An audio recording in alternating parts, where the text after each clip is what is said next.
Hi, welcome back. Or should I say, welcome to the back room. This is the Paperheart Bureau. Officially, for this context, welcome to the S.H.Art Department. Me, with a cigarette and no lighter, to file some receipts. I hope that these receipts are useful for you in your journey. And especially as it relates to our epidemic amounts of misinformation, people committed to misinformation, and the difficulty therein of tracing origins of said misinformation, and where along the line it becomes disinformation, which is just stupid long ways of saying, when you think Taylor Swift says Starbucks love, she's really saying a long list of ex-lovers. At what point, when you know that, but you keep singing Starbucks lovers, is that malicious intent? All right, so let's get to it, because you've got episode 1 now if you want it, or 0, whatever. Only a fool would even try to track how many when we're so early in the game. So I discuss the foolish games we've been playing, staying soft when cruelty is constant, being taillights in the long dark. So for you and me right now, taillights on the path of correct information, okay? Because we don't have those. We got to be them, okay? This is data about ROI, which they're very confused about how to calculate in our work. It's hard to quantify how much a life is worth in a system that only sees static value. How much is a life worth the 3rd time you save it, the 4th time you save it? Cats have 9, so it's worth at least as much as your cat, at least as much as your cat's vet bill, surely. But anyway, every person that we serve in a meeting like this is invisible. Again, not because they're not in the data, they are. It's just like between, like on the treatment side, it's just that they're somewhere between like client declined services or like lost to follow-up or non-compliant.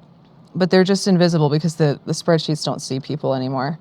If they ever did in the first place, they see money, they see leverage. What I'm trying to do here is make the unseen impossible not to see, to our metrics look like still breathing. If you've listened to the episode though, you probably also agree only a fool would do this work. How do we keep going? How foolish must one be? But really though, how do we keep going? As in, literally, how do we fund it? Because this ain't it. This is not it. So I want to get to showing you something here, which is, where did $1 trillion go? What does $1 trillion get you in the longest running domestic war on our own people, the United States, probably all of North America? What war am I talking about? Well, if you're here in the back room of the Bureau, you probably already know. But just in case you snuck back here, you hitched a ride on somebody else's subscription, shame on you. But also, let's alchemize that shame into something else. Let's work out why you needed to do that.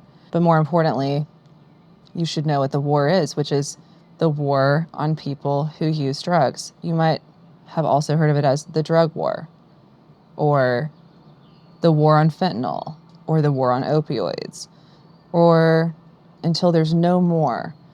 Well, we've been doing that for a long time, 50 plus years, to no avail. We can't get rid of the drugs. We can't seem to get rid of the cartels. We can't seem to get rid of sex work. Also, not to mention, we can't get rid of the demand for any of those things. So what do we do? What can we do? Well, we can do a lot of things.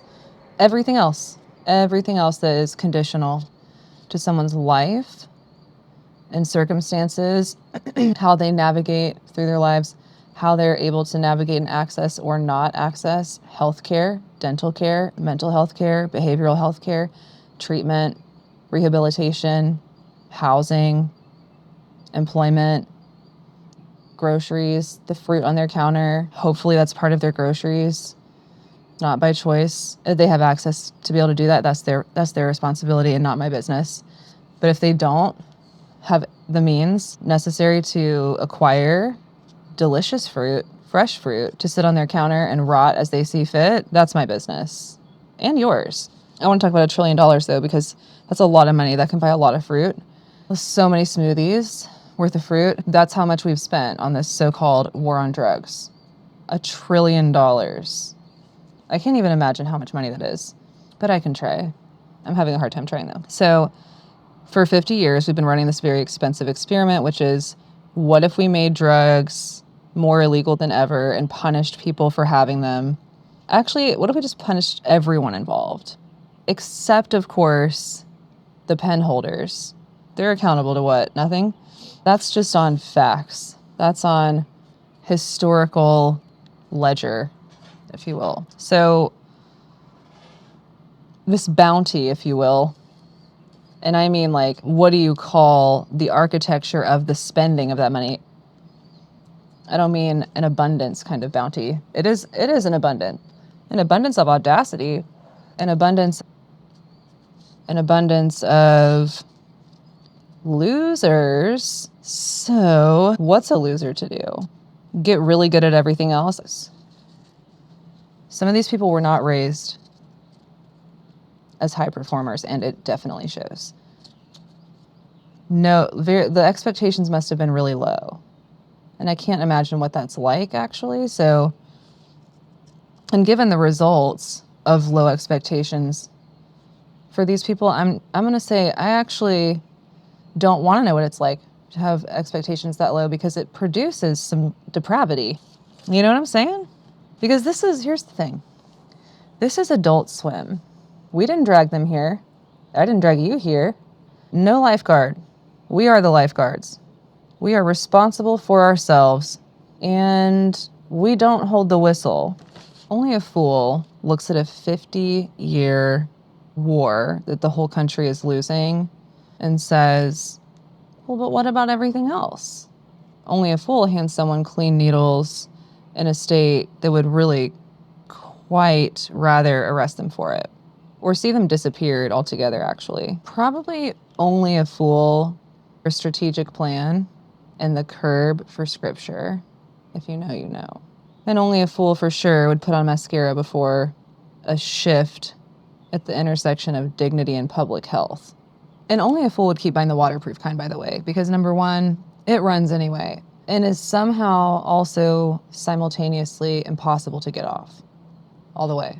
Lashes never more fragile than waterproof mascara. So I don't do that. As a Cancer rising, with the moon ruling my chart and my midheaven, I need to be able to remove that mascara a little more easily. If it's going to flow, let it flow. At least it comes off. At least I know I can, and not be a total wreck. Wreck inside the house, mediocre athleisure on the front of the house. Good thing I'm a fool. The work didn't actually ruin my life. It just ruined the way I saw it.